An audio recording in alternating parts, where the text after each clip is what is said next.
You're tuned into the Counterflow Podcast, home of dissident voices, unapproved opinions. But you gotta get ready. You ready?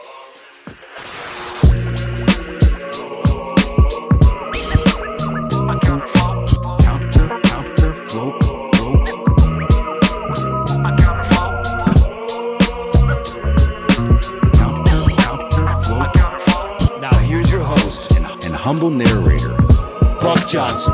Let's go.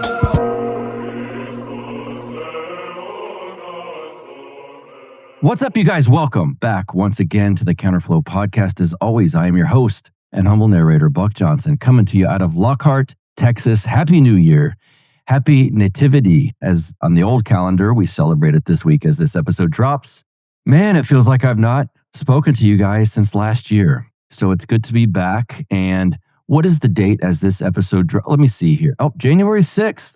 What better way to start off the year when your episode drops on January 6th than to talk to my friend now, Stewart Rhodes, who I met in person a few weeks ago at my parish, actually. And we went out to eat afterwards with my priest and some friends. And he goes on to tell me that he was a January 6th prisoner, political prisoner, and was locked up for quite some time in prison, many months in solitary confinement, all for being there on January 6th. And so we're going to get in. I've really never spoken to someone in real life or on this show that was actually a political prisoner because of what happened on January 6th. So this is a fascinating conversation.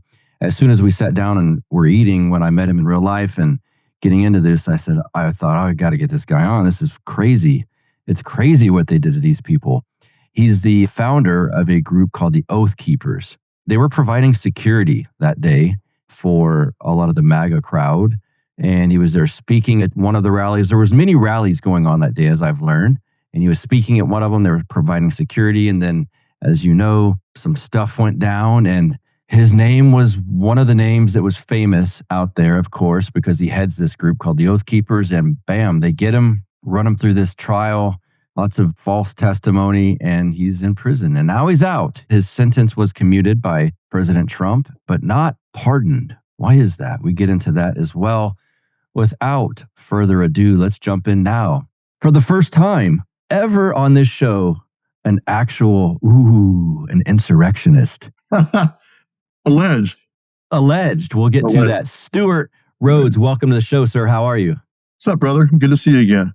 Good to see you too, man. I was telling you this off air, I've never had someone on this show that was there. I mean, I shouldn't say that. I bet I've had someone, that was on. I probably had someone that was there that's slipping my mind, but I mean, not an actual person who was imprisoned. And so before we get into all of that, Stewart, I'll let you give my audience any sort of information and intro on yourself, something they'll find pertinent, and then we're going to jump into this crazy tale. Okay. I mean, yeah. So I guess the short version of my bio is just I was a paratrooper in the Army right out of high school, served until I was disabled in a parachuting accident. So I'm a disabled vet. After that, I worked for Ron Paul in D.C., went to college, then worked for Ron Paul in Washington, D.C. in his D.C. office. I'm very proud of that. Ron Paul from Texas. And then after that, I went to Yale Law School and graduated in 2004. Then clerked for the Arizona Supreme Court. And then I moved to Montana for a few years. I was a small town criminal defense attorney. And then while I was doing that, I was a volunteer firefighter in Montana. So I started Oath Keepers in 2009 after Ron Paul's run for president. I was part of the Ron Paul campaign in Nevada at that time in 2008, and I saw them steal the nomination from him. I saw the Republican Party, the corrupt party, steal. We can talk about that if you want, but that's what pretty much blackpilled me on our political system, and that's why I started Oath Keepers in 2009. Was I knew we were in trouble, and when I decided to start Oath Keepers, I didn't know whether it was going to be Barack Obama. Hillary Clinton on that side. I knew it was John McCain on our side, and so it was bad news. So I started Oath Keepers in 2009, and built it to 40,000 members nationwide, all military, police, firefighters, first responders, like search and rescue, EMS, And that's what we were. And so in Washington, D.C. on J6, we're there to do security. So that's pretty much a good snapshot of okay, who I am and where I come from. Wow. Yeah, there's a lot there. Real quick, that I was part of I was a delegate for Ron Paul in the 2008 campaign. And I remember now that you say that. Yeah, in Texas. Nevada is where a lot of shenanigans went down, if I remember correctly. It wasn't the only state. Yeah, it's Nevada, Hawaii. There were several. But yes, I mean, if you want, we can just dive into that real quick. So sure. In Nevada, Clark County is the key county. Clark County in Nevada is, Las Vegas is the key county, largest population. And we, the Ron Paulers, took over the Central Committee in Clark County. We just, brought in a fresh blood. This is kind of a parallel to Trump. Ron Paul was able to bring across, I would call it original walkaway Democrats that crossed over and joined the Republican Party for Ron Paul. And they became Republicans. So we brought in tons of new fresh blood, and of course a bunch of libertarians, because Ron Paul's Republican libertarian. And so we brought in a bunch of libertarians, a bunch of walkaway Democrats, and a bunch of independents who otherwise wouldn't even join the Republican Party, all joined because of Ron Paul. But instead of welcoming this fresh new blood of young people, a lot of them college-age students, the GOP in Nevada, like across the country, hated us, didn't want us involved at all. And so they did everything they could to block us. But we were very well organized. And so at the Nevada convention, at the Nevada State Convention, where they would decide who was going to be the delegates from Nevada to the national convention, we were going to sweep the delegates. We were going to take the vast majority of the delegates because we were just better organized.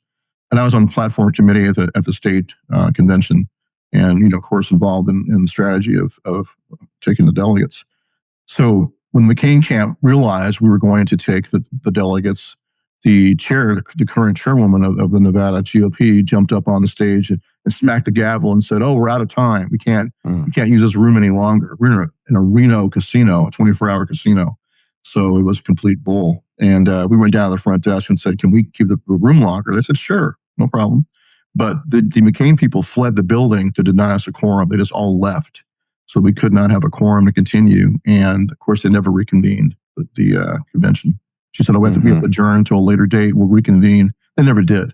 So the leadership just picked their own delegates. They just completely violated their own rules and denied Ron Paul the nomination from Nevada. So that's what happened there. And it happened across the country. That's how they cheated and stole the nomination. The same exact thing the Democrat Party did to Bernie Sanders. Yes, no kidding. I think we talked about this when we met in person. In fact, I think you were the only other person I've heard say it other than myself privately. Right. I still hold to this day, had Ron Paul's the only Republican that could have beat Barack Obama. And absolutely. Yeah. Or Hillary Clinton. Because like I said, back then we didn't know whether it was going to be Hillary or Obama. But Ron Paul would have beaten both of them for the exact same reason. Because he's sincerely anti-war, anti-corruption, anti-military industrial complex, anti-prison industrial complex. That's why he got such a massive crossover of voters from the Democratic Party. Yes. And along with all the other independents who were, a lot of them were just sick and tired of politics and had just become blackpilled and opted out of all politics. But they came back in for Ron Paul. So I should also mention, or get you to mention, that you're on the Alex Jones show at some point, still right now, correct? I pop in every now and again and guest host, and I come in to do interviews. And so, I live here in Texas. And so, whenever I'm down in Austin, I'll let them know I'm coming.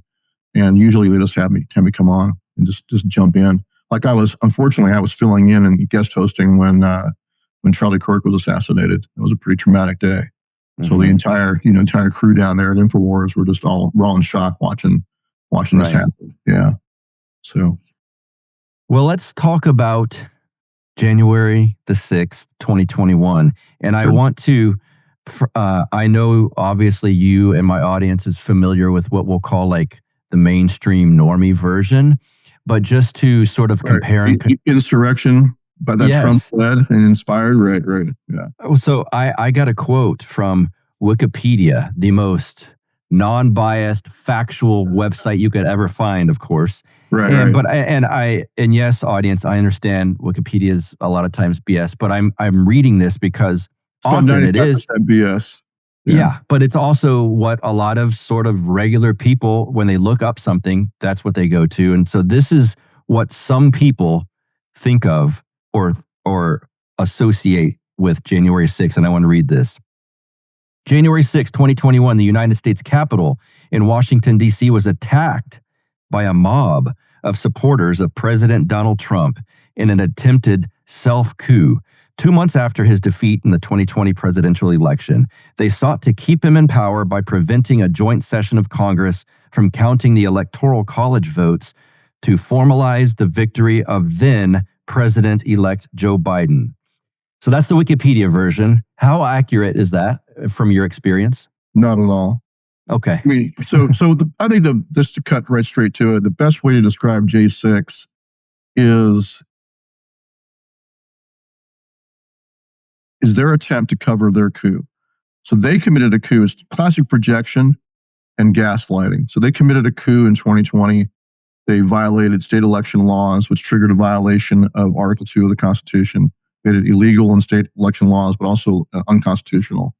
They padded or stuffed the ballot box with a bunch of millions of extra votes for Biden. It was complete crap, and they pulled a coup, a very well-organized, orchestrated coup across the country to install their puppet. That's what they did. But to cover for that, to distract the American people's attention from what they had done, violating our Constitution and installing an imposter, basically. To cover for that, they accused us of what they did. That's why I call it projection. They accused us of pulling a coup or an attempted coup, insurrection. They were the ones committing insurrection. So they spun J6 into something it was not, to cover what they had done, to distract the American people from what they had done. Second thing is that they shut down the count that day. I think the pipe bomb incident was a big part of that, actually, to cause the hysteria and justification for shutting down the count in Congress. And that was also intended to stop challenges. So they stopped the count, and then they reconvened later that night, but not at a full quorum. They illegally reconvened later that night, and just rubber stamped the results for Biden. So I think that the best way to look at J6 is that it was a righteous protest by American patriots who realized that they're pulling a coup and stole the election. We had a right to be there and actually a duty to be there and protest that.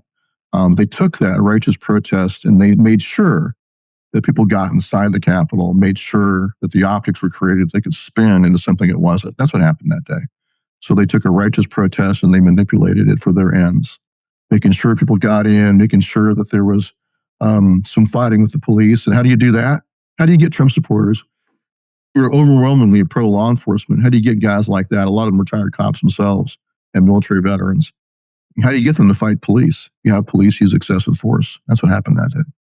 And that's how you get the images. The few images of people fighting the police were because the police were using excessive force. That pipe bomb story sure got swept under the rug, didn't it? Well, it did for 5 years until Steve Baker and Blaze Media did some really, kick-ass investigation into who they believe the suspect is. And once they announced that person's name, which was a Capitol police officer, then all of a sudden, the FBI magically, all of a sudden now solved, within 2 weeks, solves the crime. And they have this young kid that's basically a patsy, I believe. I believe he did it all.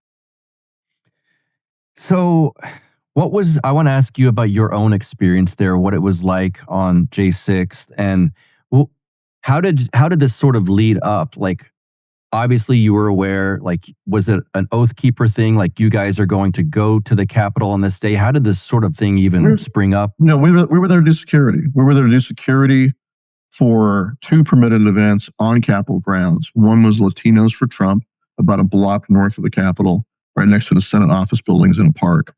They had their rally that morning, so starting at 10 a.m. That was one. Second one was Ali Alexander's scheduled event that was going to kick off as soon as President Trump was done speaking, right outside the east side doors on the East Capitol lawn. That's why we were there. We were the volunteer security for those 2 permitted events. And we had done that in November, a big, huge rally in November against the election, big, huge rally in December against the election. And that's what I'm saying. I believe, here's what happened.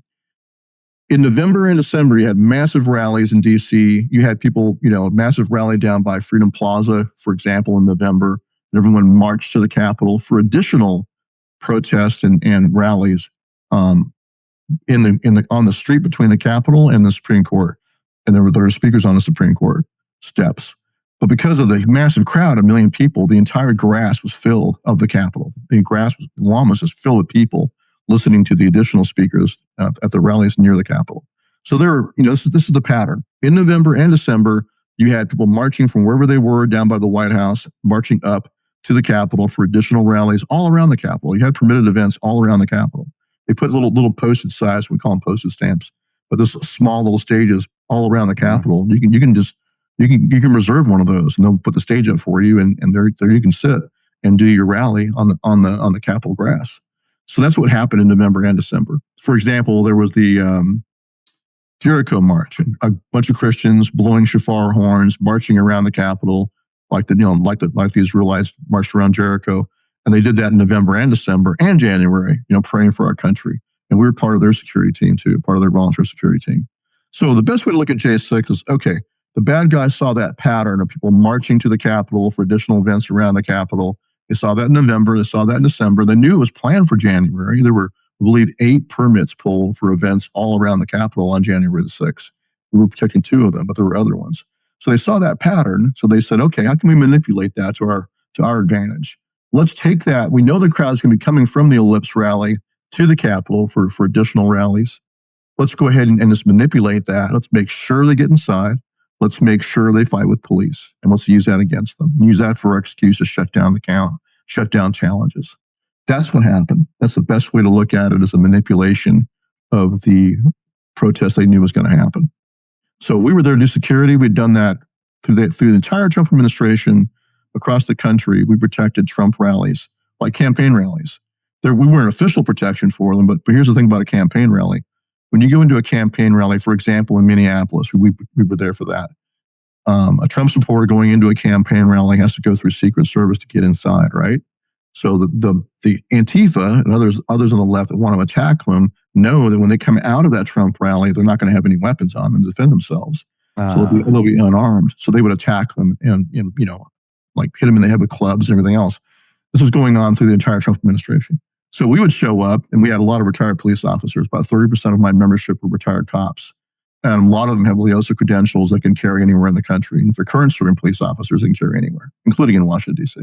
So we would have our armed police officers, retired, and military veterans also. Anywhere a military veteran can carry concealed, they do the same thing. So we would offer armed escorts back to their cars for any Trump supporter and these rallies around the country. We did that for years.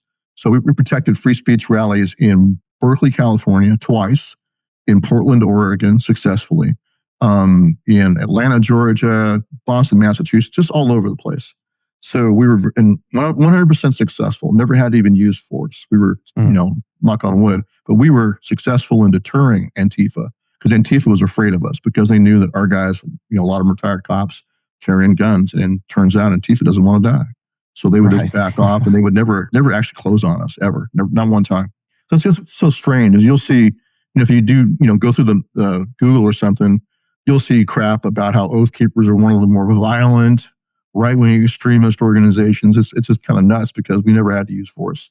We didn't even never punch anybody, never used pepper spray, never had to use a baton on anybody, never had to shoot anybody, ever, in our entire history. So we were just successful in deterring through our presence alone. We've got a new sponsor. It is Perfect Spiral Capital.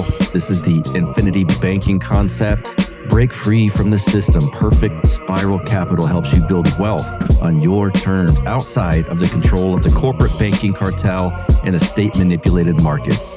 Invest like a dissident, a true dissident. Take ownership of your financial future with strategies designed for those who refuse to be cogs in the machine. No handouts, no bailouts, just real results. Opt out, build wealth. The state inflates your savings away while Wall Street rigs the game. You guys know this. Perfect Spiral Capital helps you stack real assets and create lasting independence. Go to perfectspiralcapital.com/counterflow and get a special offer for fans of this show. Again, that's perfectspiralcapital.com/counterflow. What's your experience? I want to ask you about Antifa because I heard this leftist talking point. Now, this has been a few years, of course, but that Antifa is not a real organization or it's just an idea or something like this. And then you see like these riots that happen. It's like, look at that pile of bricks just stacked up miraculously in the middle of a city. But like, including in DC. Yeah. What was your experience with Antifa? How organized are those guys? Like, what is it? Oh, very organized. And so, like, for example, you look up Rose City Antifa. Yes. That's the Portland, Oregon. It's really like their mecca. It's the national mecca, I would say. Rose City Antifa in Portland is the mecca of leadership for Antifa in the United States. And then they send their leaders from there out to go and of course, other chapters replicate it. And it's complete garbage. So gaslighting. No, this is not a real organization. There's no such thing as Antifa, right? This complete gaslighting. They're very well organized.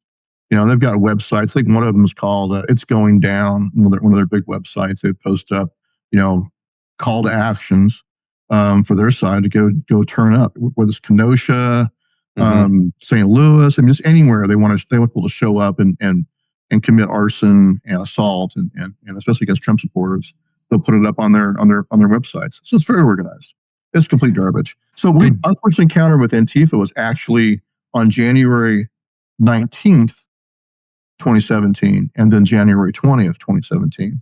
So we were there for the inauguration of President Trump in Washington, D.C. That was our first security operation against the left in the streets. Actually, not quite true. I would say St. Louis, Missouri, or the rooftops of Ferguson, Missouri was the first time. But as far as going up against Antifa in the streets, it was Washington, D.C. on inauguration. So we had some ladies that wanted to go to the Deplorable on the night of the 19th, but they were afraid to go because Antifa was already blocked out in the streets in D.C. and assaulting Trump supporters. And so we escorted them into the event successfully into the Deplorable.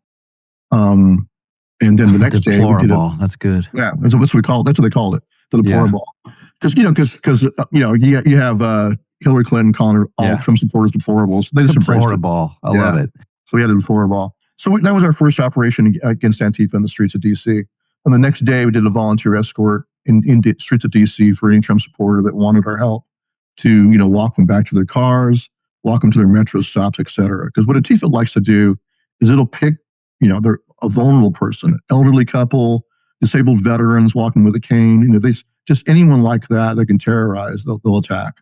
They never attack men that can fight back. It's just the latter. And so we would go there and we would escort families in particular back to safety. But we watched them burn that limousine down, for example, in Washington, D.C. It turns out to be a limousine owned by an Arab immigrant. That was kind of ironic that this is one of their protected classes as far as they're concerned.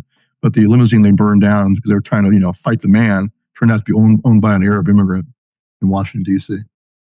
Do you think Antifa is funded, let's say, by NGOs or something like this? Okay. Absolutely. Yeah, definitely. Heavily funded. And so that's why you have a lot of the people that show up in Antifa call to actions. A lot of them are paid. And a lot of them are just mentally disturbed homeless people. Yeah. That's one major issue. So the best way to look at Antifa is a bunch of college professor communists and dyed-in-the-wool Marxists who manipulate useful idiots like homeless people or young. And I feel sorry for them actually. So one time we were in Boston. This is after the inauguration. One of the big rallies we did was a Boston free speech rally, and we were asked to come in to protect it. And we did successfully. But we had a young Antifa kid walk over. He's still all, masked up. He's like, "Hey, I just want to talk to you guys." And we said, "Sure. What do you want to know?" He's like, "Hey, I'm not comfortable with the communist flags. They're flying the Soviet flag." And he's like, "I'm not comfortable with the hammer and sickle flag that they're flying. I'm not a communist. I just don't like racist." And we said, "Well, we don't either." He says, "I just don't like Nazis." He says, "We don't either." And we started talking to him, and I had a retired New York homicide detective who very much a libertarian. He was talking to this kid and just asking him, "What do you believe in?" Just had a conversation, asking the kid what his views are on different things like legalizing drugs or whatever it was. And the kid was like, "Yeah, we should have marijuana," and all this kind of stuff. And the cop said, he said, "You know what? You're actually a libertarian." He said, "You should be over here with us." It was pretty funny. So the kid had been, convinced that we were all white supremacists. Of course. And that's the problem, is that they'll take these kids who believe, Antifa way back in the day was anti-globalist, right?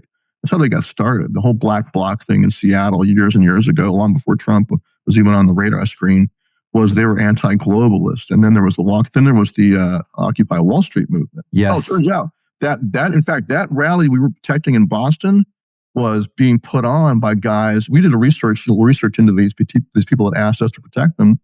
And we found out they were actually part of Occupy Wall Street back in the day. So at first we're like, oh, what is this? Are these leftists who are kind of trolling us? But it turns out they were sincere Occupy Wall Street guys who are now Trump supporters. And that's what they did. They were against the establishment. And they thought Trump was going to be a shakeup. That's why they supported him. So it was in the past, like during the Occupy Wall Street movement, I know other people that were involved in that movement, that you can get people on the political left and the political right, like libertarians, who are against corruption, against Wall Street corruption, against the major banks. Audit the Fed and then end the Fed, because of the rally cry for us Ron Paulers. So you get a lot of crossover and agreement back then. But then once they started painting all Trump supporters as racist, then you have people on the political left just doing that divide and saying, "Oh, you're all Nazis." Yeah, it was a classic. I noticed back then the original Tea Party movement, before it was co-opted by people like Ted Cruz, but the original movement with Ron Paul, it was there was a lot of crossover with the Occupy Wall Street movement. And once that grassroots push started recognizing, like, wait a second, the banks and these organizations are screwing everyone, then the mentions of racism and white nationalism in the New York Times just shot up dramatically. Yeah. So it was it's classic, like, divide and conquer. Absolutely right. Remember Michael Moore? That's his name, the filmmaker, the big fat lefty filmmaker? Yeah.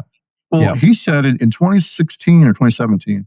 2016. He said that he predicted Trump was going to win.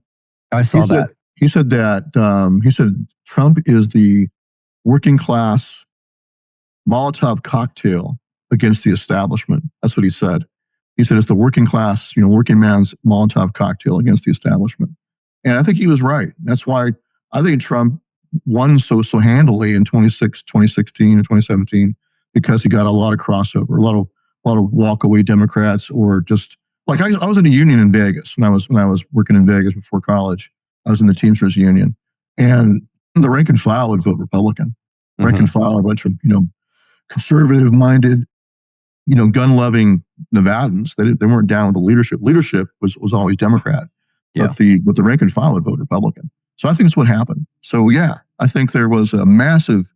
This is what's frustrating, frankly, man, about Trump, is that he has the capacity to unite this country like no one else could have.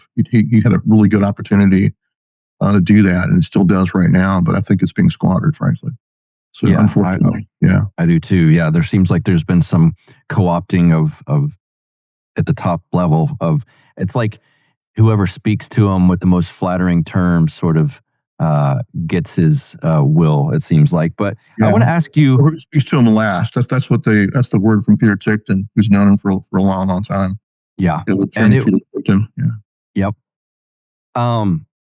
The deaths that happened, I have to say I was a little bit shocked. I had heard from quote unquote normie friends like, oh, those guys on January 6th killed a cop. And I knew the truth, but I kept hearing, like, why is this out there? Like, no, the cop died the next day. But I was surprised that when I did look at the Wikipedia thing, it actually admitted that the 3 died of natural causes, including a police officer who died of a stroke a day after. And I thought, at least they're sort of admitting the truth to that, because initially it was like, no, they killed that cop. And then, of course, what you don't hear in the mainstream is Ashley Babbitt, that she was there on the side of Trump and shot to death by a cop. She was murdered. She was an unarmed Air Force vet, female, shot in the neck and murdered by a Capitol Police officer named Michael Byrd. Yes. Just completely indefensible. So the media won't talk about that. They won't talk about Roseanne Boylan, another woman, a Trump supporter who was being clubbed in the head by a female Capitol police officer, while she lay unconscious. So they'll claim that her cause of death, they claim that it was an overdose of drugs or some kind of crap, but I think it's because she's being struck in the head with a club. So that's part of the excessive force I was talking about. You watch a woman laying unconscious on the ground. Obviously, she's no threat to that police officer. Police can't strike anybody in the head with a club. That's lethal force unless that person is a lethal force threat to the officer or someone else. So police officers are taught to strike below the shoulder blades, below the neck. Like I took a baton class when I was working in Las Vegas as a security instructor. I was a security firearms instructor. So I took the side handle baton class, and that's what they taught us. You can't strike anybody in the head unless they're a lethal force threat. So an unconscious woman laying on the ground is obviously no lethal force threat to that cop or anybody else. And so that's excessive force. So if you're a military veteran or retired cop and you see that, what are you going to do? You're going to try to stop that from happening. So that's the kind of the thing that people need to understand about J6, is you had excessive force being used intentionally by police officers. And I believe that was part of the plan.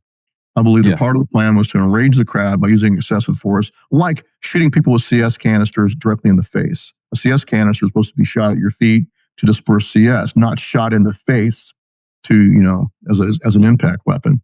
And the same goes for rubber bullets. It's supposed to be shot at your waistline, your legs, your pelvis and your legs, not in the face. So once again, it's excessive force and lethal force. That's what was done, systemically on J6. That enraged the crowd. We've now found part of the crowd, put it that way. There were, according to things I've studied and read, upwards of 200 or more feds. Admittedly, 274 FBI agents were in the crowd. That was denied, of course, all the entire time. They gaslit us and said, oh no, there were no FBI agents in the crowd. But it came out like last month, I think it was. Yes. It didn't come from Kash Patel. It didn't come from Kash Patel and Dan Bongino. The FBI didn't admit this. A member of Congress, their staff, leaked that out to the media. Said, hey, we now know there were 274 undercover FBI agents in the crowd. And then the FBI, Kash Patel, immediately issued a statement saying that these agents were improperly used for crowd control that day. That's his excuse for it. And then Steve Baker, the Blaze Media journalist I was talking about, he's had access to all the videos from all through J6. He's one of the ones that was given access to all the videos that's controlled by Congress. And he went and looked through it all, and he said, that's complete bullshit. There's no way. That's 300% whatever bullshit. He said there was no evidence. He saw no evidence at all of any FBI agent being used for crowd control on J6. That's a lie. So why is Kash Patel, supposedly our guy, spinning and covering for what they did on J6? Instead of saying, oh, this is horrible, I'm going to get to the bottom of this and all these agents will be fired, instead he says, oh, they were improperly used for crowd control. So sadly, man, I think Kash Patel's been compromised and he's carrying the deep state's water. He's covering for them. I want to ask your experience that day. When did you sense like, okay, this is going as planned or seemingly like a normal thing like you had done in the past, private security for the Trumpers, let's say. Right. And then all of a sudden, was there a moment where you're like, holy shit, this is like, something's going off. What was that like? So I was at the Latinos for Trump rally. I was part of the security detail for that event. And I spoke that morning at that event. I spoke there, and Kelly Sorrell, who was our general counsel for Oath Keepers, a Texas attorney, she spoke at that. She was a whistleblower in Detroit. She was an observer for Lawyers for Trump and witnessed some of the election fraud, suspicious activity in Detroit. So she was with us in D.C., and we both spoke about what we knew. Like I talked about how the election is illegal and unconstitutional. And the reason why I say that is that they violated clear state statutes in the name of COVID. They set aside, but they violated state election laws across the country. And because that was these so-called changes to the election laws, which were not carried out by the state legislatures, they were just done by judges, like in Pennsylvania, or by election officials in the executive branch of the states. That made it unconstitutional. Article 2 of the Constitution says that Congress has the authority to decide what manner will be used to select the electors. It's up to the members of, not Congress, I'm sorry, the state legislature. State legislature shall determine the manner for selecting electors, period.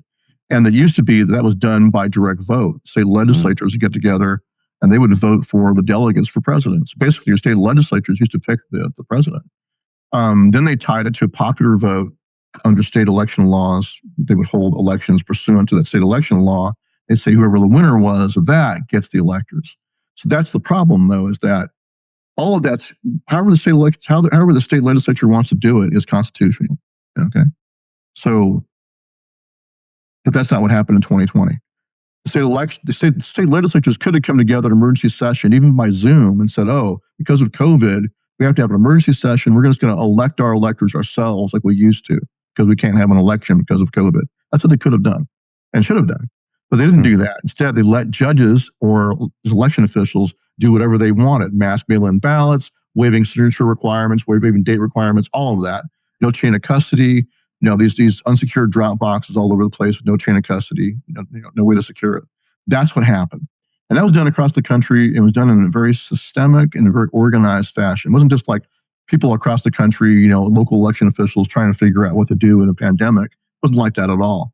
If you go find a Time magazine, February 2021, has an article about, basically a limited hangout admission that they did coordinate across the country to save democracy. Yeah. Yep. So there was a very well planned out, orchestrated coup directly violating state election laws that made it unconstitutional because it violated Article 2. And just I don't want to get too deep in the weeds on this, but you think back to 2000 with Bush v. Gore. So why it went to Bush and not Gore is because the Supreme Court of the United States stepped in and said, hey, hold on a second, Florida Supreme Court. You can't just rewrite Florida election law to do what you want when you're counting these hanging chads. You have to do it pursuant to the law passed by the legislature. So the Supreme Court stepped in, overruled the Florida Supreme Court, which had just decided to make up their own rules, which would have given it to Gore. And the Supreme Court of the United States stepped in and said, nope, you got to count it according to Florida election law. And then when they did that, it went to Bush instead of Gore. That's what happened in 2000. And they did that through Article 2. They said, under Article 2, you have to follow the state election laws passed by the legislature of the state of Florida, period. That's what should have happened in 2020. The Supreme Court should have stepped in and said, you've got to do this according to the election laws passed by your state legislatures. You can't just do whatever you want. And Ken Paxton, our attorney general here in Texas, did the right thing. He sued Pennsylvania because Pennsylvania, the Supreme Court of Pennsylvania, had done just the same as the Supreme Court of Florida, had just made up new rules, to do whatever they wanted to count the ballots. And so Texas sued Pennsylvania, and then other states joined the suit in Texas. And whenever one state sues another, it goes straight to the Supreme Court. The Supreme Court, under their original jurisdiction, is the trial court for any conflict between two states. You don't have to go to a federal judge somewhere, in a district court, and then to an appellate court, and then to the Supreme Court as for discretionary review. It's not like that. It goes straight to the Supreme Court as the trial court for this dispute. That's what happened in 2000 with Bush v. Gore. That's what should have happened in 2020 when Texas sued Pennsylvania, went to the Supreme Court. But the Supreme Court, instead of doing their job, they ducked their responsibility and sat on their hands. And only Alito and Thomas dissented to this and said, hold on a minute. This is under our original jurisdiction. We don't have discretion not to hear this case. It's in front of us. We have to decide this case. But the rest of them, Kavanaugh, Barrett, and Roberts, joined in with the lefties and screwed us over, basically. That's what threw us into a constitutional crisis. The Supreme Court of the United States, ducking their responsibility, threw us into a constitutional crisis because instead of fixing it, they let this unconstitutional election process go forward. They did not. That's why when you see the leftists, they'll say, oh, no court in the country ever sided with any of these arguments. Yeah. They're ducking and brushing under the rug the fact the Supreme Court wouldn't hear the case. Right. So that's why we were there in November and December and January's protest against this constitutional crisis that you can lay right at the feet of the Supreme Court of the United States. As you guys know, the team at Podsworth Media has worked with me for a long time producing this show. A big part of that over the past couple of years has been them using their Podsworth app to make the audio sound clean, level, professional, even when the raw recordings were super sketchy, which mine can be sometimes. In fact, this one that you're listening to right now is super sketchy. I took this microphone sock off here just to show you how crappy it will sound, except when they put it through the Podsworth app, it sounds beautiful. I've got this annoying white noise maker going on. It's driving me crazy. If you want to hear how bad this recording is before they put it through the Podsworth app, you can hear the full before and after demo for yourself at the link in the description. The app recently got a huge update and it's better than ever. So good, in fact, that it can take almost any atrocious voice recordings and make it sound great. They remove background noise, it cuts down on plosives, it fixes clipping when your gain is too high, it reduces reverb, removes clicks, pops, improves tone, and the level of the dialogue is even and consistent. So if I move around like this, which I sometimes do when I get excited, it'll fix all of that. It's super simple. Go to podsworth.com, click Get Started, drag and drop your audio files, or open them right from your smartphone browser. Customize your settings if you want, but honestly, the default works great for most podcast recordings. Here's the cool part. Enter code BUCK50, BUCK50 for 50% off of your first order. No account needed, just email and payment. Then you get the download link in your inbox with your cleaned up files. It's perfect for podcasts, YouTube videos, sermons, homilies, audiobooks, anything like that you want to sound legitimate and professional. Remember, use code BUCK50 for half off your first order. And you're supporting this show. Thank you, guys. And so you're working it, you spoke at it, you're doing your thing. At one point, were you thinking, if you did at all, like, wait, this is a little bit, things are going sideways? It was later in the afternoon. It was like, well, here's what happened. Kelly Sorrell, our attorney for Oath Keepers, and her and I were dating at the time too, full disclosure. But it was super cold that day. Like so cold, your feet are just freezing in your shoes, and she got really cold and needed to go warm up. And one of our guys that was on the volunteer security detail from Florida had a hotel room right around the corner. We were at the rally for Latinos for Trump. We were at the Capitol at this time. So the Latinos for Trump rally kicked off at 10 a.m. The one for Alexander was going to start around 1 p.m. and basically start whenever Trump got done. She got really cold. We took her to the hotel room. We got some lunch. So we're watching he had a suite. We're watching on his, big screen TV or watching Trump's speech while we're eating a lunch and while she's getting warmed up. And then I get a phone call from my operations lead, which was a retired police officer and Army veteran named Michael Green. So went by the nickname Whip. He calls me up and says, "Hey, the Trump supporters are, storming the Capitol." What do you mean? Well, they're like, on the Capitol grounds and they're fighting with the police. And I went our chats and saw a couple of videos. I saw one where a Capitol police officer punched a Trump supporter in the face, reaching over a barricade and punched a Trump supporter. It's one of the first things we saw. And so I was like, all right, what the hell's going on? So I said, we'll meet you at the Capitol. I want to see what's up. And my concern was, we were trying to reach our team our Florida team, and with other people coming in to help, were tasked that day with escorting all of Ali Alexander's speakers from President Trump's Ellipse rally. They were all VIP guests in the VIP section of Trump's rally. So our protection team, with the Florida team in particular, were in the VIP section of Trump's rally with their protectees. And then they were going to escort them from there and walk them, because you have to worry about Antifa, right, attacking anybody. So they were going to escort them to the Capitol for the Ali Alexander event that was scheduled to kick off at 1 p.m. or whenever Trump got done. So that's what they were going to do that day.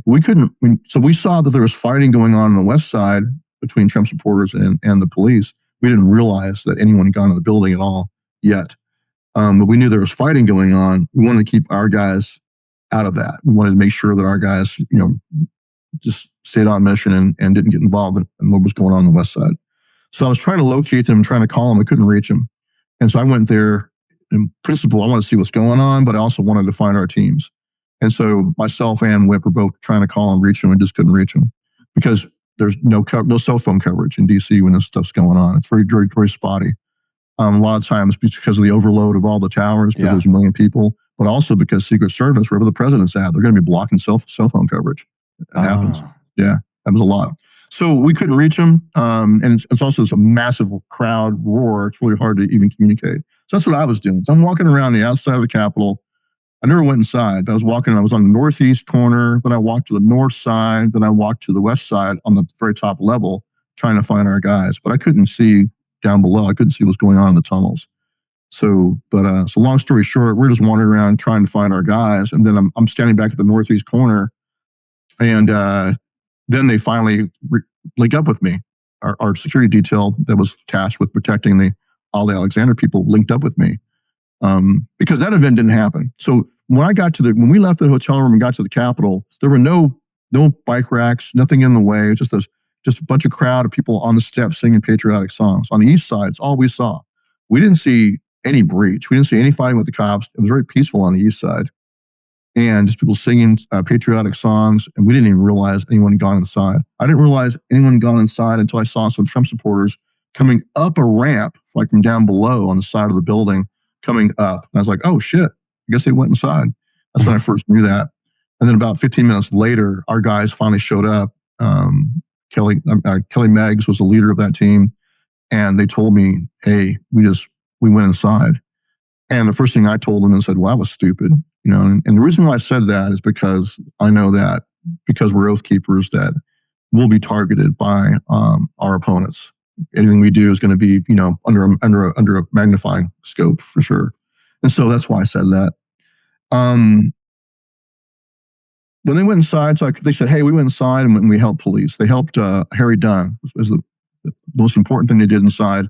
They helped police multiple times inside the building. But the big one was Harry Dunn. I never heard of that guy. But Harry Dunn was this 6'7", really big, fat, black Capitol Police officer who on J6 is on audio threatening to kill Trump supporters, just losing his shit in the Capitol. And our guys, when they went inside, first thing, here's what happened with them. Two of their protectees, a couple of the VIP protectees, when they escorted them to the Capitol grounds for Ali Alexander's event, when they got there, this bunch of huge crowd, there's no longer any kind of event going on. So everyone's on the steps singing songs. So their two protectees went up the steps. And so a couple of our guys followed their protectees up the steps. And when the rest of the team got there and saw their buddies up on the steps, they went up there also. So that's where you get this image of the Oath Keepers walking. They call it an assault stack formation, which is complete garbage. All you just guys walking in a line up the steps. How else do you walk up a crowded bunch of steps? You don't do that abreast, obviously. You do it in a line. So they go to a little conga line up the steps, and they they rejoin their team members. And that's when the east side doors open, and they open from the inside. Someone on the inside, someone who's still not yet, no unidentified person to this day, opened the doors from the inside, and then the crowd funneled in. Our guys got carried in with the crowd. So when they got inside, first thing they did is they did a prayer circle. They took a knee in a circle and did a prayer for our country. And then the main element with Kelly Meggs in charge of it and Kenny Harrelson, they saw Harry Dunn in a confrontation with Trump supporters in what's known as a speaker's lobby, right outside the speaker's office. And Harry Dunn standing at the head of a staircase with an M4 rifle in his hand, and he's yelling at these Trump supporters. And our guys could tell he was getting hyper-adrenalized, what we call condition black, kind of just, getting tunnel vision and just getting ready to snap. And so they got in between. They put their backs to Harry Dunn, faced the Trump supporters, put their hands out, and kind of de-escalated the situation and mainly calmed Harry Dunn down. I don't think Harry Dunn was ever in any danger from those Trump supporters, frankly. They were just yelling at him. He's yelling back. But our guys got in between and de-escalated things and calmed Harry Dunn down. I believe that they actually might have avoided a horrible tragedy, even far worse than Ashley Babbitt and Roseanne Boland being murdered. I think it could have been way worse. Imagine if Harry Dunn had opened up on that crowd with an M4 rifle with a 30-round magazine of 5.56. It would have been horrific. So they de-escalated things and calmed him down. And then in his first interview with the FBI, Harry Dunn admitted that the Oath Keepers had helped him. He said, yeah, I let them help me keep Trump supporters from going down the staircase. That's what he said. But then by the time we got to our trial, a year later, that story had changed, over a year later. But that story had changed. Now it turned into, that was actually some other group of people dressed like that who helped me. It wasn't the Oath Keepers. I was confused. It was some other, again, yet to be identified, mysterious group of people that don't actually exist that helped him. They were dressed like that. It wasn't the Oath Keepers. No, they were hostile. They were threatening me. That's what he testified at our trial. But he was just a complete liar. In fact, he got caught lying. And the way he got caught lying is Steve Baker, who's a fantastic journalist, because he's looking at all the videos. After our trial, he found video. Because here's what happened at our trial. Harry Dunn gets up there and says, oh, no, the Oath Keepers didn't help me. I was mistaken. That was somebody else. They were actually very threatening. And Officer Lazarus was with me and saw this, another black police, Capitol Police officer. So Officer Lazarus gets on the stand and says, yeah, I was with Harry Dunn that day, and I watched this confrontation with the Oath Keepers, and they were threatening him. They were very threatening. They didn't help him at all. So Steve Baker found video of Officer Lazarus at the time that he says he was with Harry Dunn during this confrontation with the Oath Keepers. Officer Lazarus was actually in the tunnels under the Senate office building. You can't be at two places at the same time. So after our trial's over, that's when Steve Baker finds a video that proves that Officer Lazarus was not with Harry Dunn that day, which means both of them lied on the stand. Both committed perjury to spin the story from the truth that that Oath Keepers helped Harry Dunn. They instead wanted to reverse that and spin it that, oh no, they actually were threatening him. So they had two officers lie on the stand and say and give false testimony. So that's the reality of what happened inside. Our guys went in, and the worst thing they did is, I think it was Jessica Watkins had taken her little crew that she was in charge of and pushed down through the Senate hallway, and she's on audio saying, push, they can't stop us all. That's it. That's really the extent of any kind of actual, joining in on anything pushing against police was that. But the rest of the guys just helped Harry Dunn. And then they actually, on the way out the door, you had Kelly Meggs, who's a big, 6'5", 300 pounds, used to be a bouncer. He's actually helping police. He's on video helping police get people out. Like, come on, guys, time to go. And he's standing there with a cop. There were two cops when he first walked up the door, and he's helping them get the people out. Then one of the cops walks away.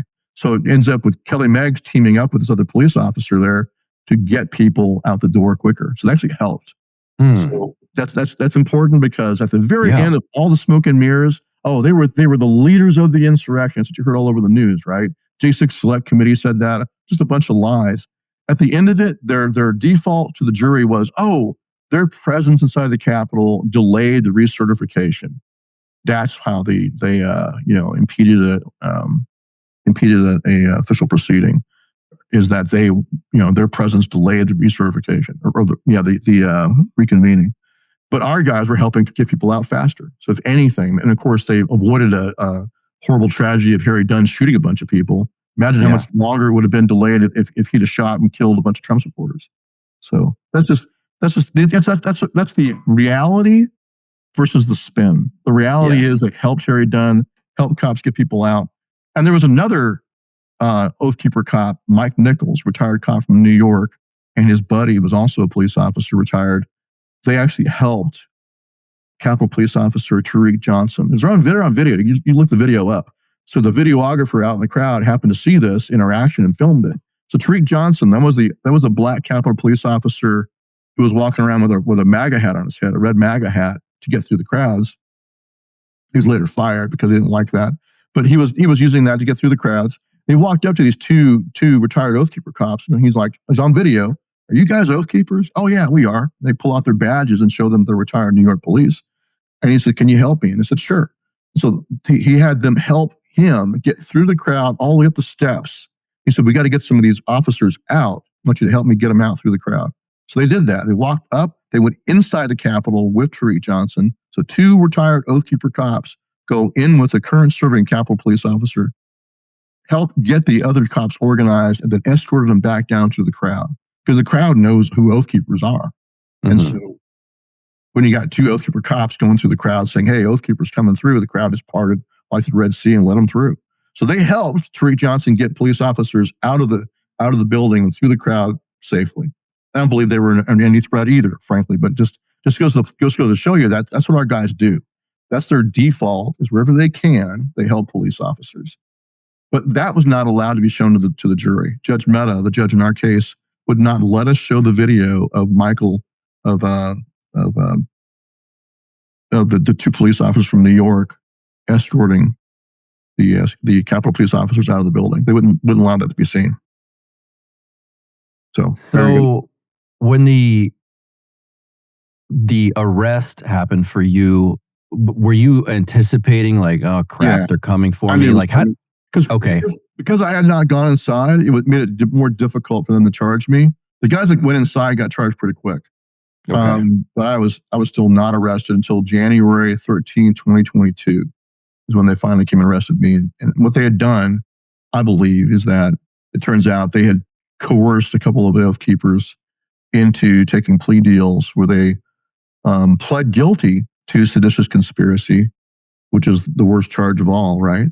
And they also signed a false statement of facts that I had planned. Like one of them, Josh James from Alabama, was our Alabama leader. He went inside the Capitol that day, and he signed a plea agreement that said, yes, I committed seditious conspiracy, and Stewart Rhodes had planned since November of 2020 on Caldwell's farm, had planned to attack the Capitol. We were all in this conspiracy. He threw us all under the bus.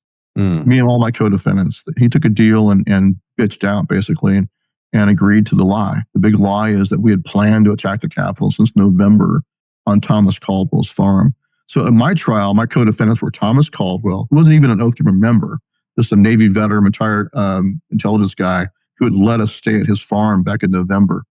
And then he wasn't even with us on J6. He was just with his wife separate. But he had been chatting with Jessica Watkins, and so they looped him into this, and he made us one of our co-defendants. Now, you go back and look at his initial charges. He was called the commander of the Oath Keepers, and he was accused in his initial criminal complaint of being the ringleader. That's what they accused him of way back in 2021 when they first arrested him. It's just to show you the nonsense.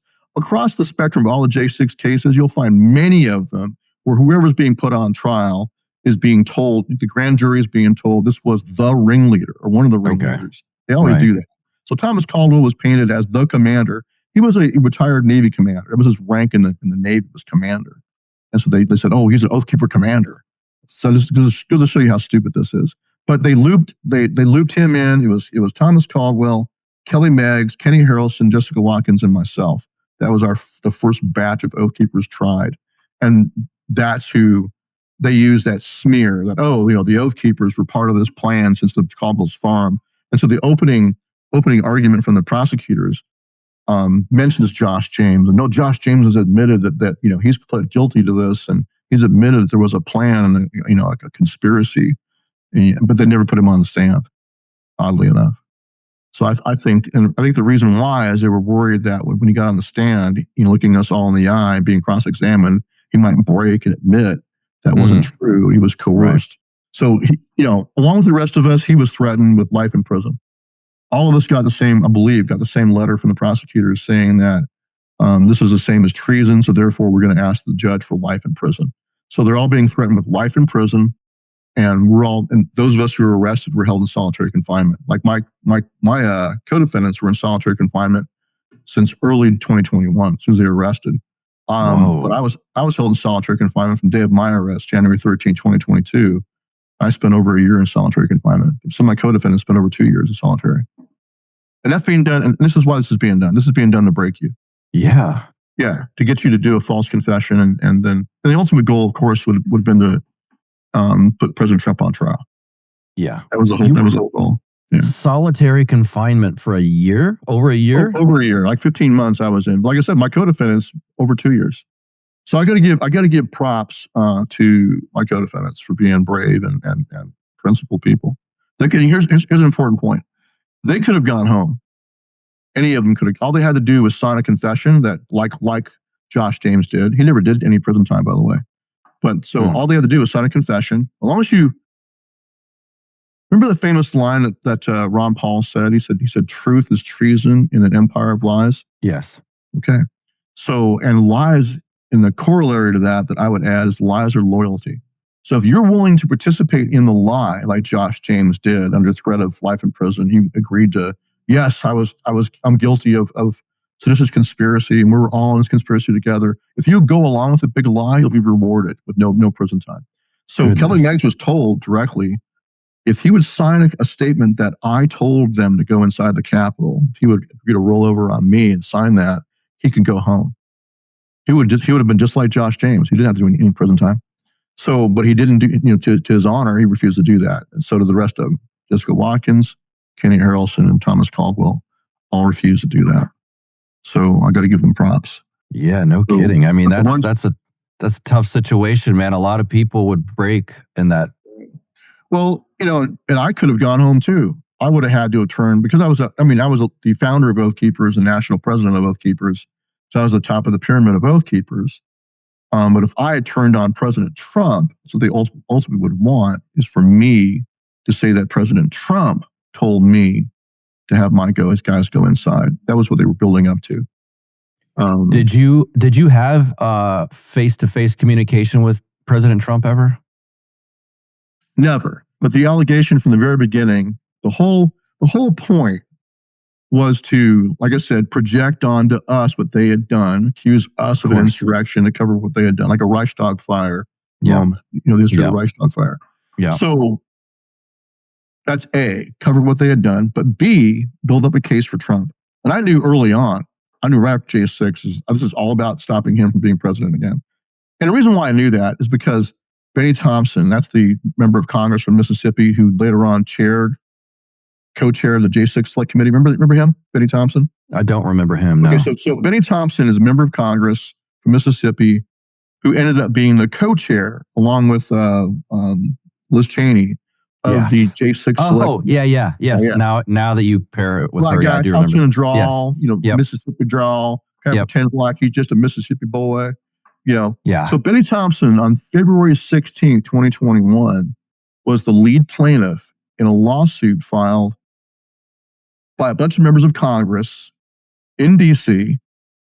against President Trump, Rudy Giuliani, Oath Keepers and Proud Boys, alleging a conspiracy to attack democracy and disenfranchise black voters. That was the spin they put on it. We had violated the KKK Act. Oh, I remember this now. Yeah, we were a bunch of white supremacists and racists who hate black people. And so we were and his legal counsel, when he announced this on television, was the NAACP president. So it's all about, these are a bunch of racists who hate black people. That's why they're challenging the election in Detroit or in Atlanta or Philadelphia. All these Democrat strongholds where they packed a lot of the election fraud are black majority communities. So they said, this is all racism. So, but my point though is that that's how early the narrative was set. You can look at that February 16th civil complaint by members of Congress. Benny Thompson named plaintiff, but about 20 other members of Congress, all Democrats, a lot of them black Democrats, signed on to this bullshit, pardon my language, but just complete bullshit lawsuit saying that President Trump, Rudy Giuliani, Oath Keepers and Proud Boys conspired to attack the Capitol and disenfranchise black voters. That's how early the narrative was set. With Trump, there's a reach at the very top. Enrique Tarrio, and then they added me on as an individual defendant too.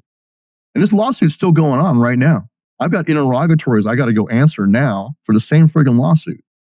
Because even though they lost the ability to prosecute us criminally for now, that lawsuit is still rolling. Benny Thompson withdrew as the named plaintiff, but there's still other members of Congress, part of the plaintiffs on that lawsuit, still to this day. And Judge Mehta, the same judge who presided over our case and sentenced me to 18 years, is the judge that lawsuit's in front of right now. The lawsuit continues. Still a lawsuit against, they dropped out Giuliani for some reason, but now they still have President Trump, number one defendant, Enrique Tarrio, and me, Oath Keepers founder, both of us cast as his lieutenants, and all the rest of the Oath Keepers and Proud Boys. The argument is that Trump told us to send our people into the Capitol to stop the count and disenfranchise black voters. It's still going on today. But that's February 16th, 2021. Think about that. Just weeks after J6, that was the narrative. Yeah. So that's how early it was set.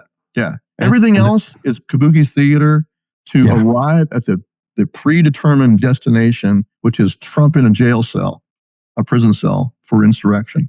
That's what they were building up to. Yeah. Because racism.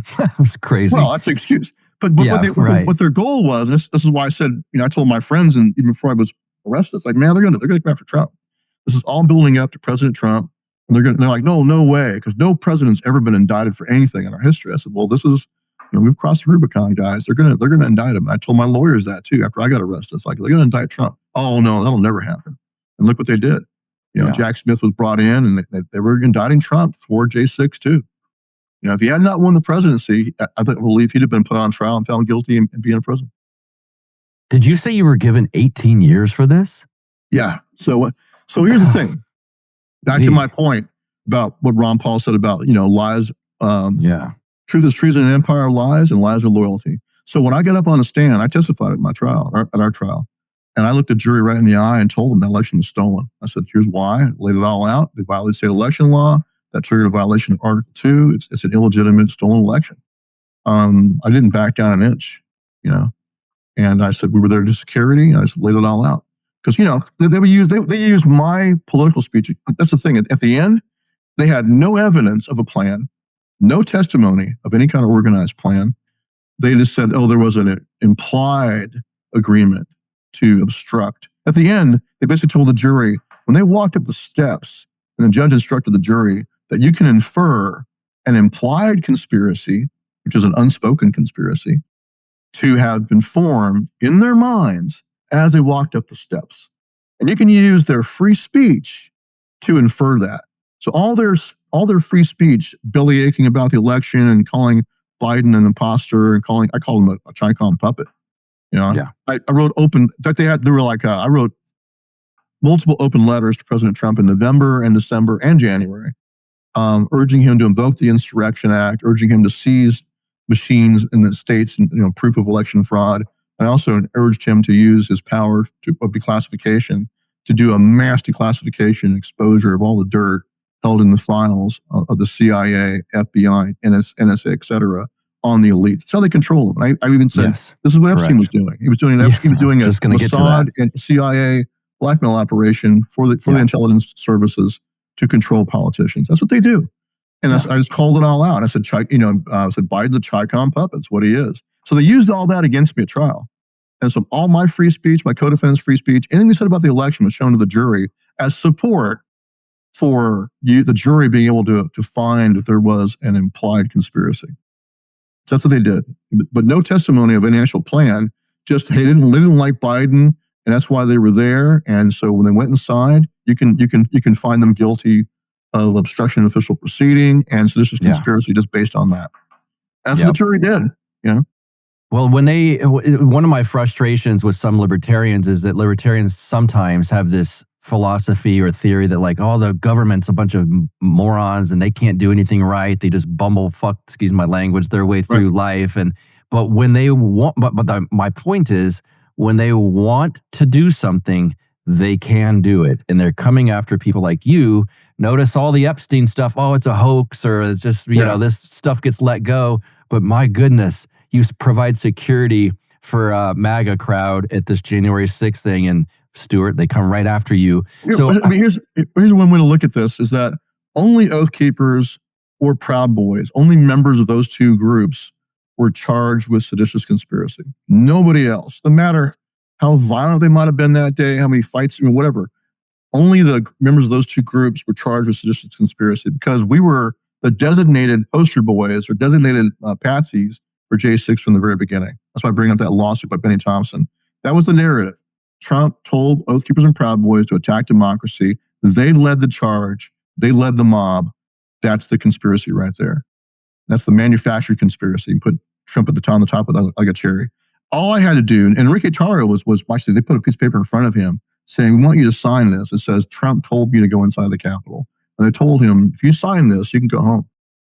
For people listening, that's the leader of the Proud Boys, Enrique. He was directly offered that. They didn't do that with me, but it was obviously the only way I could have gotten out of there. They sent us all a letter that says, we're going to ask the judge for life in prison, and you have X number of days to make a deal. So that's what they were doing. They were trying to force us all. Ridiculous. Well, I'm in solitary confinement. They give me this letter. Yeah. So, how long did you serve? So I served a total of 3 years. So my point of bringing up, you said, since 18 years, a big reason why is because at my sentencing, I said the same thing I'd said during the trial. With the judge right in the eye, the first thing I said is that I'm a political prisoner like President Trump. My only crime is opposing those who are destroying our country. And I also said, my oath to the Constitution will not let me shut my eyes to the plain text of Article 2 of the Constitution. This was an illegal and unconstitutional election. I just repeated the same thing. I didn't back down an inch, and that pissed him off, and he just hammered me. So, but I'm not going to participate in the lie. But there were other people who, threw Trump under the bus at their sentencing and said, "Oh, President Trump fooled me. I now realize it was a lie. I now realize that's all propaganda. He really lost the election." And I just refuse to do that. I'm just not going to do that. So Trump gets into office, and that's basically what got you out of prison. Is that correct? Yeah. So I've got us all out of prison. So there were about 250 of us still in prison when President Trump was inaugurated. And he kept that promise and set us all free that night on inauguration night. So about 11:30 at night, I got a knock on my cell door. Hey, pack your crap. You're out of here. It was wow. It was fantastic. Yeah, that was inauguration night, January 20th, 2021 or 2025. Yeah. So you guys, you're out then. And what are your thoughts on Donald Trump right now? Well, so we're out, but the thing is that when I was out processing, they gave me a form and said, "Oh, here, look, you can sign this." And I'm looking at it. It says I got to report to a probation officer. I said, "Wasn't I pardoned?" They said, "No, actually, you were only commuted.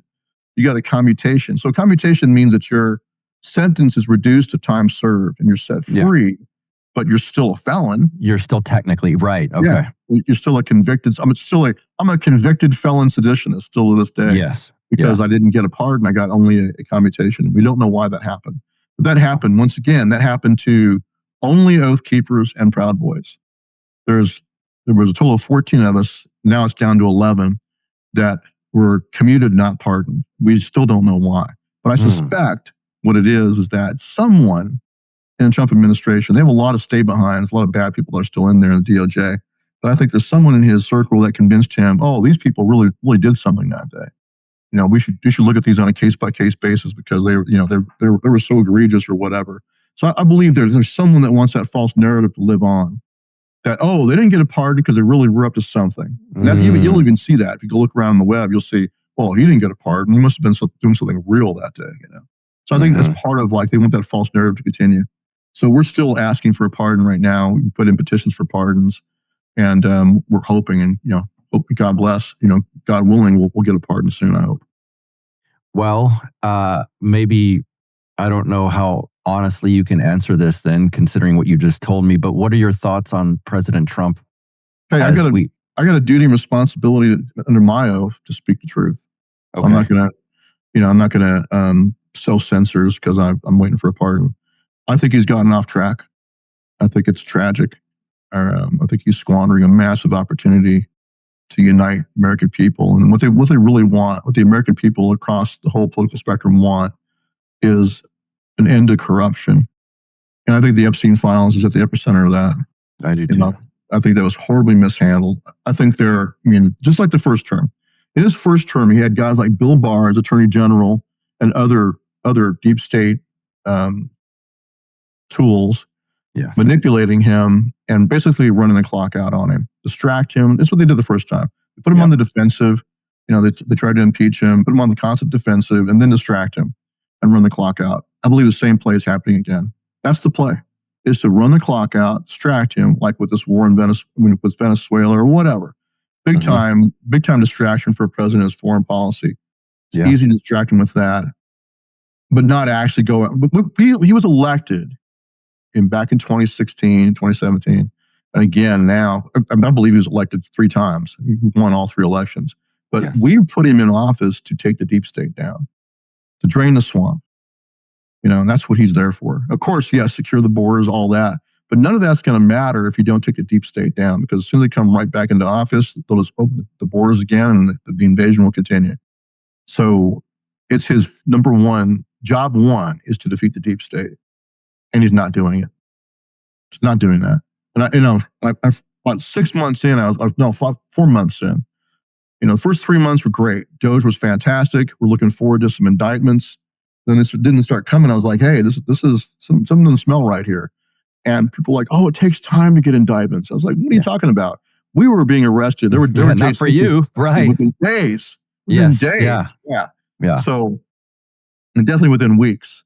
So no, don't give me that. Don't give me that nonsense. And so there's a lot of hopium on our side of people saying we got to give them time. It takes time to do these things, and we don't know what's going on behind the scenes. Well, I think 1 year in, we can look back and go, okay, obviously they weren't actually going after the deep state all that time.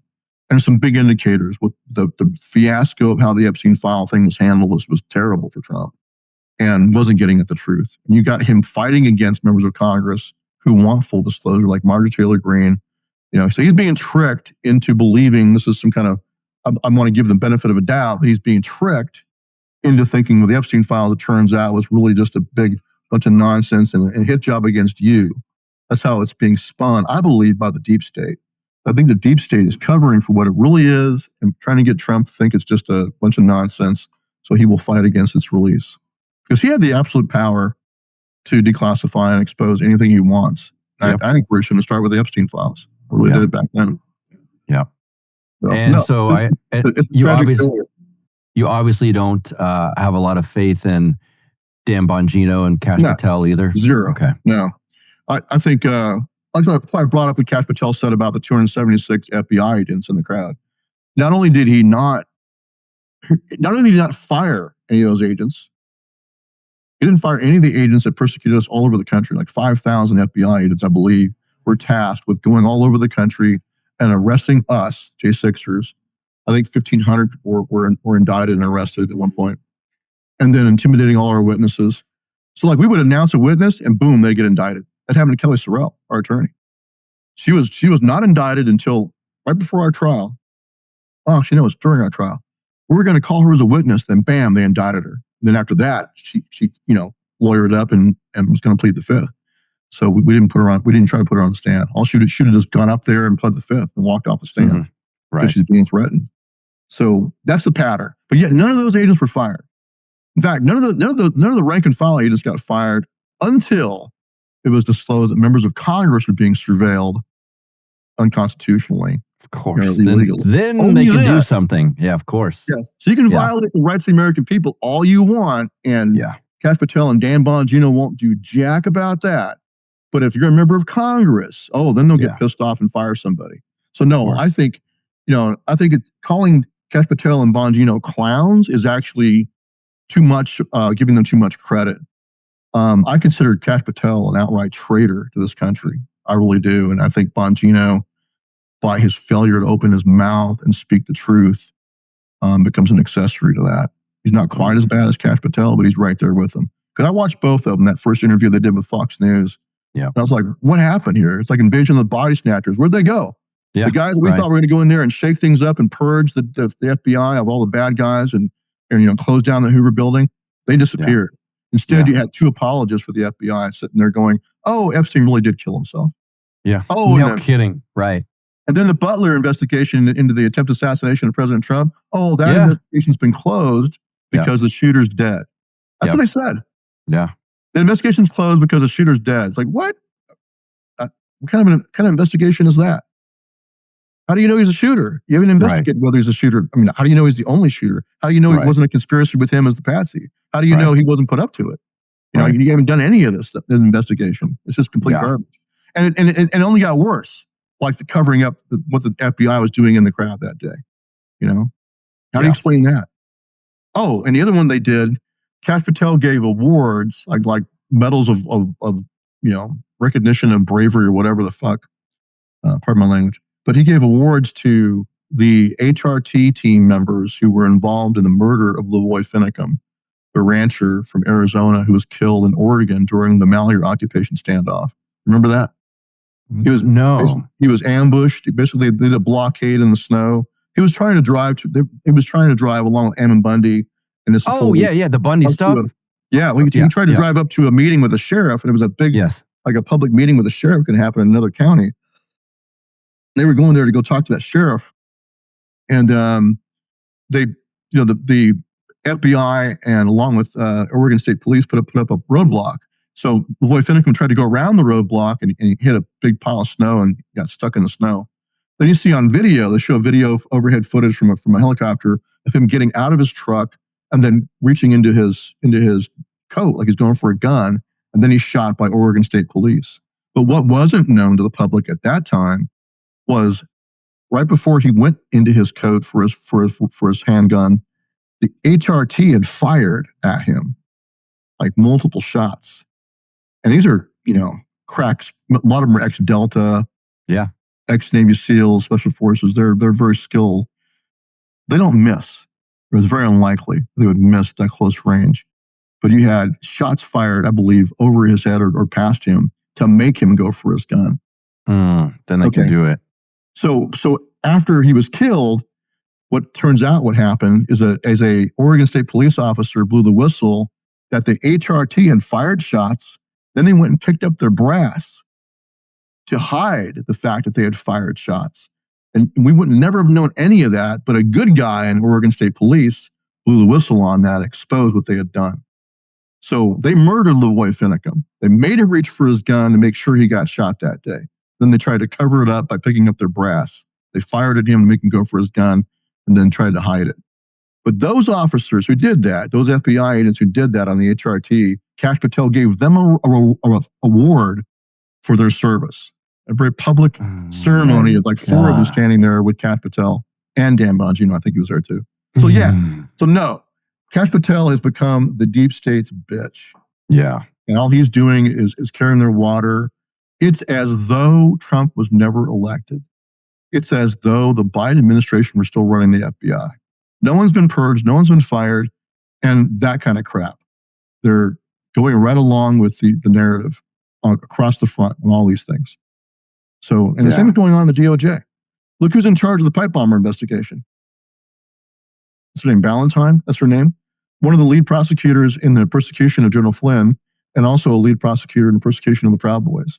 Someone who has suborned perjury like crazy and false testimony, intimidated witnesses, withheld exculpatory evidence, just violated all kinds of ethics rules and laws. She's the one that they put in charge of railroading this kid for the pipe bomb thing. And I believe he's innocent. So now you have Kash Patel and Dan Bongino directly involved in the cover-up for what really happened with the pipe bomber, and they're now indicting part of the prosecution machine of another innocent man. So Kash Patel, Dan Bongino, Pam Bondi, Todd Blanche, Judge Jeanine, it's in her court, right? It's right there in D.C. They're all part of this railroading of this innocent person. So all of them, I think, are friggin' traitors. That's what I think. It takes a lot of mental gymnastics to trust that plan, I think, and to keep saying, it's just next. I don't believe in 5D chess. Just like Margaret Taylor Greene said on her way out the door in that letter, she said, there is no great plan to save the world. There's no 5D chess here. No. Sorry, man. Well, let's get you out of here. How can people, what's going on with you right now? Do you have, obviously you said that one lawsuit's still in effect. So that's still going on. I mean, I've relaunched Oath Keepers. You can go to oathkeepers.info. I believe our work is still valuable. We didn't get into this. We did a ton of disaster relief, like 14 major hurricane relief missions. When the tragic flood happened, in Texas, in the Hill Country, we just jumped right back in. Me and a bunch of other Oath Keepers jumped back in, and along with Doc Pete Chambers and his men, we just jumped in and helped. Yes. So we're going right back at that again. We'll do more of that. So oathkeepers.info, and if folks want to donate to support our work, they can go to givesendgo.com/oath. I'm rebuilding Oath Keepers, but I'm also starting what I'm going to call the Strong County Project. That's going to be focused on getting our communities strong from the bottom up. And we should do another episode about just that. Okay. Be a fun one. What can we do? Because I believe, in closing, I'll say this. We have a duty. I believe it's our responsibility as the MAGA or America First base. We need to push President Trump to do his duty. He can still use his powers of declassification to expose the bad guys. I think exposure is the number one way you take them down. The truth will set you free. Expose them. So we should be encouraging and pressuring him to do that. And of course, he should be firing Pam Bondi and Todd Blanche and Patel and putting real fighters in there. put friggin' Ivan Rankin in charge of the FBI. Or put Jeffrey Clark in charge of, the Attorney General in charge of the DOJ. Mm-hmm. Put real patriots in there that are real fighters. And if you have to do it on recess appointments or you're limited, I think it's 120 days for a new appointee, fine. Just put them in there, give them to work. If you got to do a new one, do that. Because the excuse now is, the current Senate is going to block all of his nominations. He can't replace these people. That's not true. He can fire them, replace them with patriots, and then he can fight over the nomination and fight with the Senate over it. And he can say, hey, you're blocking, like, for example, if you're going to block my ability to go after all of the people that were involved in the 2020 election fraud, to throw that back on them. So they're the ones that are blocking my ability to do that. But I would just put fighters in there and just do it. So we should pressure him to do what he can do.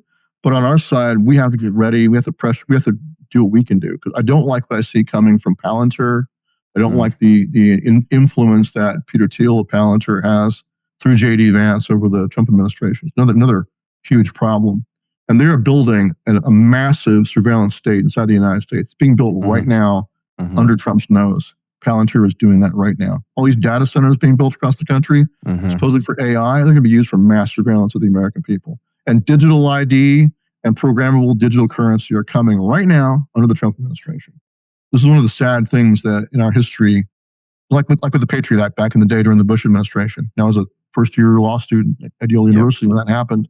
And I watched, conservatives just turn into absolute cheerleaders for whatever the Bush administration wanted to do in the name of the war on terror, mass surveillance, FISA courts, all that crap. The FBI writing their own search warrants. They call them letters, terrorism letters. I forget what they were called.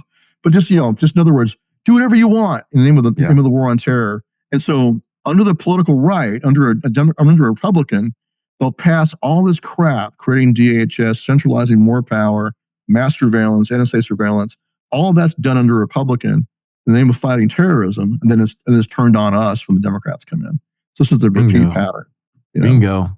Here we go again. So now we're going to build this massive, and I'm just waiting for more jihadi attacks in the United States, which I think will be real, because there really are real jihadists that hate us. So there really is a real red-green alliance in this country. It's a real threat.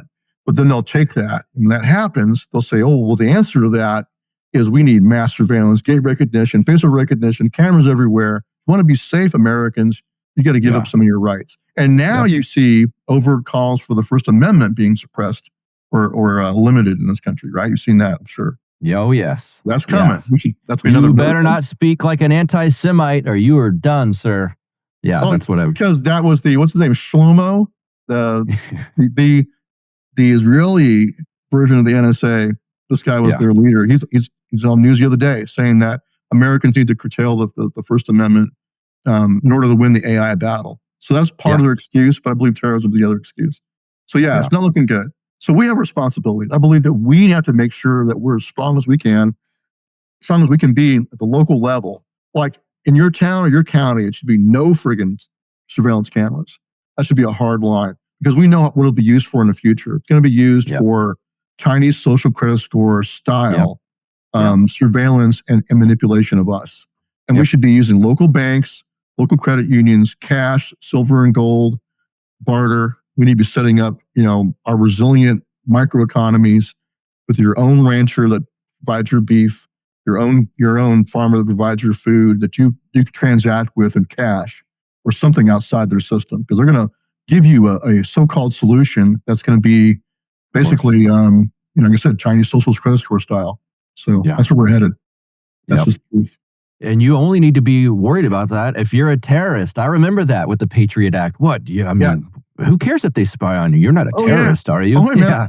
I remember people, they're like, because I'm very much a constitutionalist and libertarian-minded, Ron Paul Republican. And I'm in Yale Law School arguing with these conservative students. I'm like, what are you guys doing? This is a violation of the Constitution. You can't do this. I'm like, what do you want? You want to see mushroom clouds over American cities? Yeah. Right. So that's the reason. It's like, you need to shut the fuck up. We're going to do whatever we have to do. And as soon as Obama got in, well, how was it turned? Turned right inward on all the conservatives. And they're all losing their minds. Only when a black Muslim communist gets in office, and then they get worried. Then they go, oh no, this is terrible. So it's just it's sad. That's where we're at, man. I'm almost black pilled at this point, but I just think that, I go back to my oath and I have a responsibility to defend the Constitution, so long as it still exists. And it's barely even existing. We're pretty much in a post-Constitution world. Yes. But I'll defend it until I can't any longer because it's gone, and then I'll resort back to the Declaration of Independence. Whenever any form of government becomes abuse of these ends, I gotcha. Yes, that's where sir. we're going, brother. But yeah, we should do a chat down the road. We'll do a chat about how to make your local community stronger. Like, we a should lot do of that. lessons learned from all the things we've done over the years. Stewart Rhodes, first episode of the year, and I'd say ironically, but it wasn't. I planned this out as I'm looking at when my episodes drop, and I thought, I got one dropping on January 6th, 2026. What better story to tell than yours? Right. So thank you for being here, sir, on Counterflow. Appreciate you. Thank you, brother. And in the future, let's talk about the Orthodox Church too. Oh, I should. I'll say in the intro outro, but yeah, I met you at my parish. So we can do that Russian too. Orthodox Church outside of Russia. That's right. Yes, Rokor. Apparently, we're all Russian spies, right? Oh, of course. Yeah, that's the next thing coming down the pipe. Yep.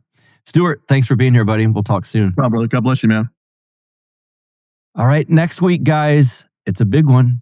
Our friend, Father Turbo, back on the show. That's the only hint I'm going to give you. As for this show, subscribe to the YouTube page, if you will. Smash the like button. All these things that the people say. It does help us with the algorithm. Join in our Telegram group, Counterflow with Buck Johnson. And until next week with my spiritual father, one of the best guests. You guys love him. Father Turbo Qualls next week. Until then, God bless.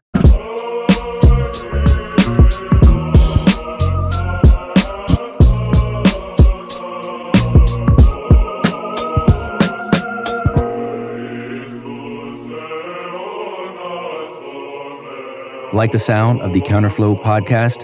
Our audio production is provided by Podsworth Media. Check them out at podsworth.com.